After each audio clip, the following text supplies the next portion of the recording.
Assalomu alaykum aka-ukalar, yaxshimisizlar? Mana kecha zaga to'pga qilib qo'ygan atrofga pechkamiz bugun yasab bitkazdik. Xudo xolasa mana hozir ikkalamishni rejimda turadi. Pastroq yonyapti.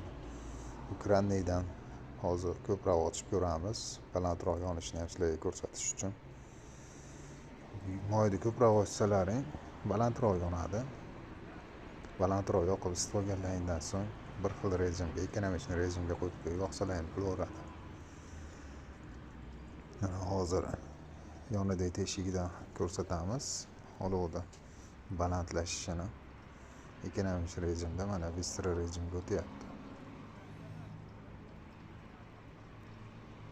Mana shu teshigidan ko'rsalar ham bo'ladi, olov qanchalik baland yonayotganini. Endi bu teshiklar nimaga kerak deganda, shu yerdan havo beradi. Shu yerdan havo kirib yonishini yana ham yaxshiroq qiladi. Shuncha oldin bekitib yasab ko'rdik. Bekligida tortish yaxshi bo'lmadi. Keyinchalik mana shu qilib teshib ko'rdik. Bunda o'zgarish bo'ldi albatta. Ustiga choynak, baqir qo'yish uchun joylar ham qilib qo'ydik.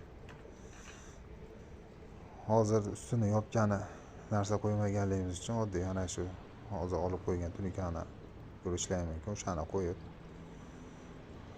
sinab ko'ryapmiz. Sinovdan qanday o'tadi. Bekitib qo'ysalaring ham bo'ladi bunday qilib. Olov pastlaydi albatta.